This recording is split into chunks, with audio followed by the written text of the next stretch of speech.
You.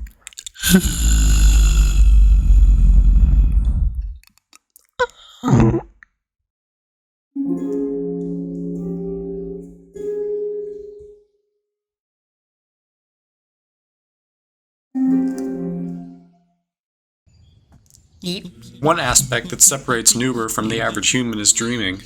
No matter how peacefully blissful or tumultuously chaotic his days were, Nuber never experienced the otherworldly sensation of dreams during his time in the Empire of Ligas. If he ever saw something in his sleep, it was certainly more real than a fantastical dream.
The impact of this vision on Nuber was profound, largely due to his lack of ordinary dreams. It was so unexpected that Nuber almost jumped off of his tree perch when he woke. The thing about it seemed so genuine. Apart from the eerily silent wave crests, the experience was so lucid it could have been real. A faint smell of old waterlogged wood hung in the air, not unlike the smell emanating from the ancient tree perch. The heat from the rising sun caressed the skin, and a slight breeze animated the flora of the beach. The most chilling thing about the scenario, however, was the content of the spirit of Omig Oolagar's message. Instead of simply bashing Nuber like a verbal punching bag, he instilled in him the knowledge that the downfall of Ligas is a cyclical event, and that his intervention in the cycle, by reducing chaos, is only temporary. This greatly discouraged Nuber, as he felt like less of a hero and more of a tool, something to be used to stop the Empire's degradation only for a fleeting time, never to be remembered as the savior he always propped himself up to be. Another unnerving thing about the entire situation was the lack of clarity relative to when this conversation happened. Nuber appeared to be physically different. His hair was longer, he was slightly fatter. He couldn't determine if this occurred in the past or the future. If it was the latter, then it almost certainly was Omig Oolagar's victory speech, meaning Nuber was destined to fail his quest. Also, apparently Nuber was destined to get fatter. All in all, Nuber began exploring to take his mind off both of these terrifying prospects. What he eventually discovered was fascinating. It appeared to be an abandoned campground. In Legus's rich history, many wars took place. A common tradition among Legusian soldiers was to fabricate makeshift campgrounds where they could safely consume alcohol and other substances away from their master's glaring eye. While technically against policy, these camps were ignored by officials because they heavily increased the morale of soldiers. With greater camaraderie, the soldiers performed better in team exercises. The fact that the remains of one were still around is shocking, especially after the building of chaos. While not in pristine condition, exemplified by the numerous fungi friends inhabiting the rotten wood, it was a true relic of days gone by. Nuber thought he would take a short rest on a protruding stump, and he contemplated the fact that hundreds of years prior, this very place was cherished by the Legusian heroes of old. After sitting for a while, an odd feeling began to brew in Nuber, causing him to depart further into the forest.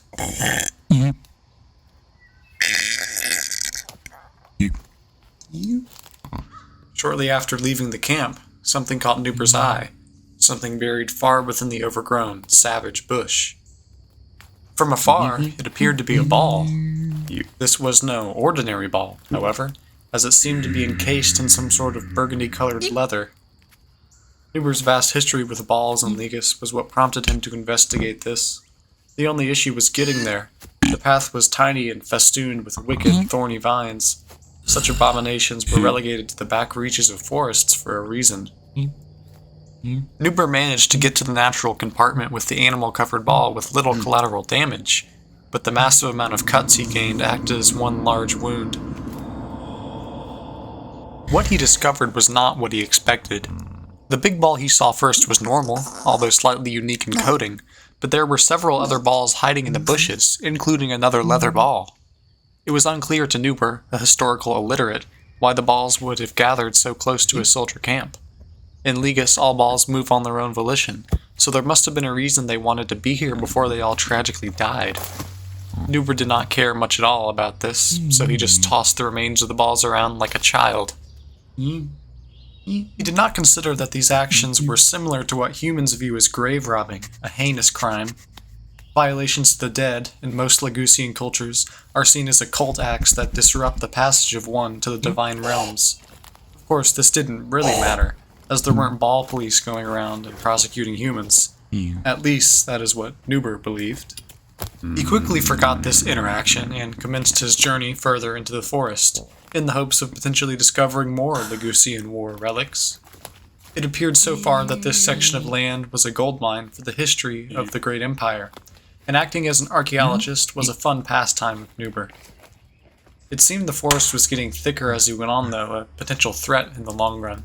He still did have to make it out alive. After a long trek, however, all of his fears were assuaged when he saw something magnificent.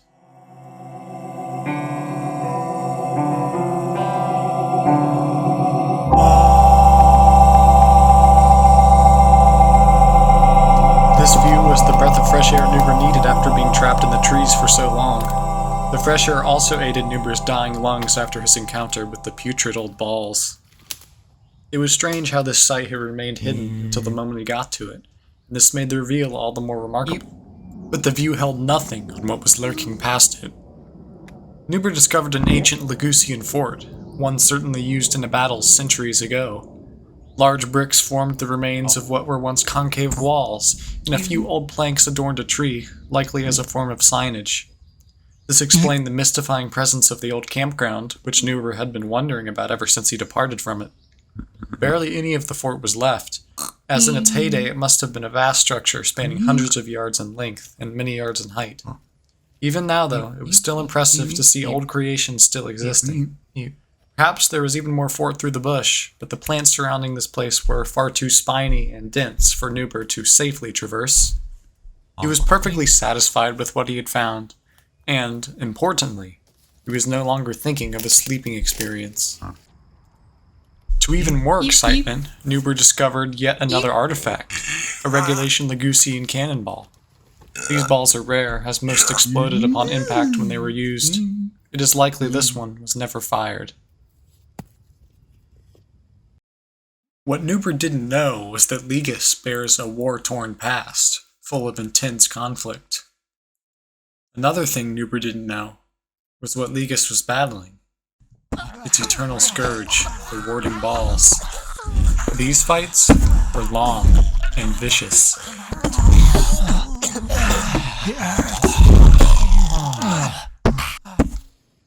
With his blissful ignorance, Nuber decided it was time to return to his tree perch for a much-needed rest.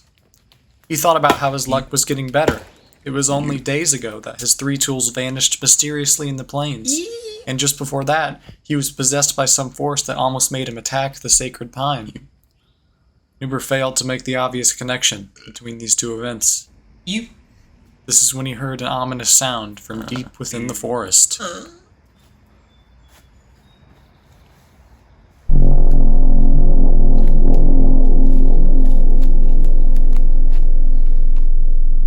The warning call should have put Nuber off guard, but he was so tired that he simply wanted to rest at the tree perch. He did find the sight of 3 blue warding balls strange, though, but sadly it was not enough.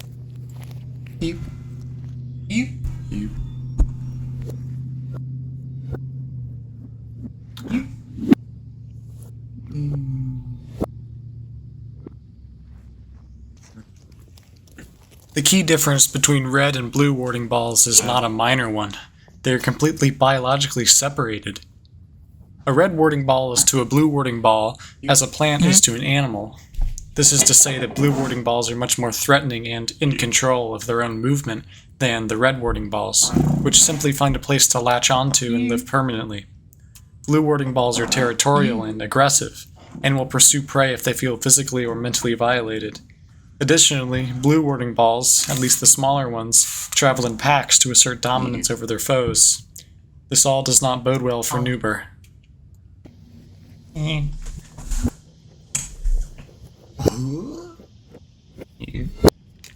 These blue warding balls use rocks to move around, flinging the rocks into themselves to travel great distances. The last thing Nuber wants is enemies at his doorstep. He still did not even realize what he had done wrong to aggravate these balls, but nevertheless, he still had to face them in battle. Luckily for Nuber, these specimens were relatively small. The actual origins behind the name warding are unclear. Some Legusian folktales describe these balls as being similar to dogs, as if trained properly, they claim the balls are loyal and protective. Others claim the name originates from their outer biological shell, which they believe protects a soft, gooey inner core. Whatever the case, Nuber was ready to annihilate these blue balls and relegate them to the trash can of history. And he definitely did that. His massive strikes flung the balls hundreds of yards downfield, likely killing them on impact. This was just the confidence boost Nuber needed to find the Great Shocker, his next large quest. Nuber was busy celebrating this minute victory when he detected something lurking slyly above his inflated head. It was a blue warding ball, yet this time it was big. Excruciatingly big. Nuber was terrified. When he saw that ball use a rock to free itself from its vertical prison in the tree, he immediately returned to the tree perch to gain some height. He believed this would be key in avoiding the ball's impending wrath. He made one key mistake, however. He left his sword on the ground right next to where the ball would come to. Now he had no defense and was trapped. This kind of mistake was common for the first and second iterations of Nuber, but should have been rare for the third, highest quality Nuber. Shortly after he reached the platform, the ball came to the base of the ladder, right under him. After a while, he deduced the ball was not going to leave him alone. This was justified on the ball's part, as it had just witnessed an extermination effort be enacted upon its own children. But Nuber only cared about himself. So, he inched his way down.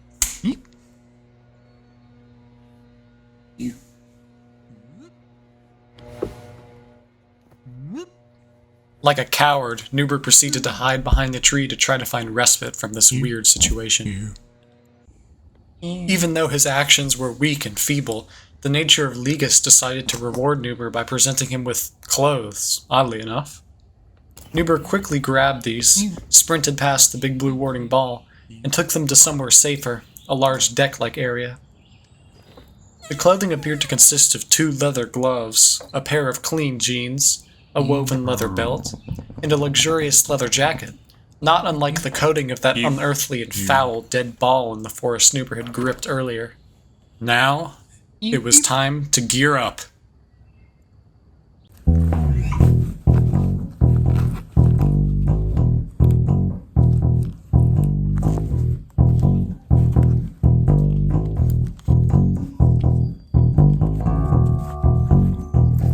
This new clothing brought Nuber an entirely different persona. Instead of the bumbling and anger-prone fool, Nuber was now the consummate too-good-for-you cool guy. In Nuber's mind, that ball in the distance was but a meager excuse for an organism that wasted the space it occupied and deserved to be eliminated. Now, with all of his new gear equipped, Nuber felt an overwhelming sense of power and self-worth.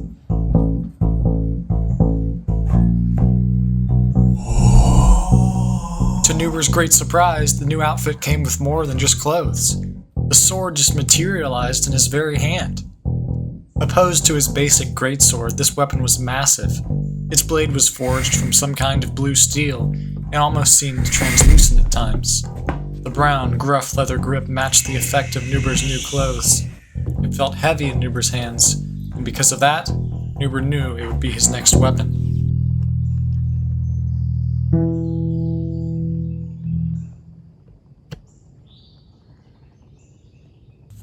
Nuber, now with a new walking style, began to return to the tree perch to execute his effete opponent. When he finally arrived, the blue warding ball was still in its original place. Nuber was so confident now that he almost walked past the ball, but he certainly did not do that.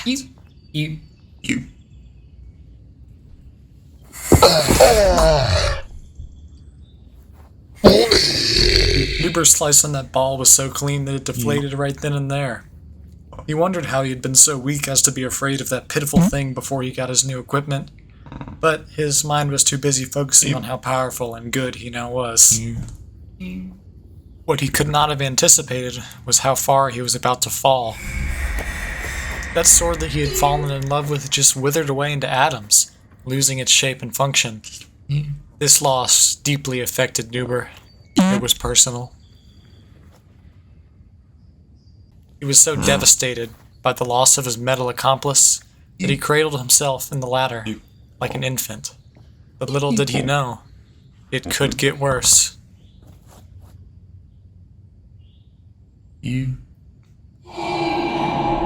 Nuber almost became naked. Along with the sword, his entire new outfit, and in turn persona, was vanquished by the grace of the Empire of Ligas. This passionately enraged Nuber. So, in classical Nuber fashion, he took his anger out on an innocent boulder. While one could say the crime was victimless, as the boulder is inanimate, the real victim was Nuber's frail back muscles. And with that, lacking any self-respect, Nuber collapsed and commenced sleeping on the dirt ground.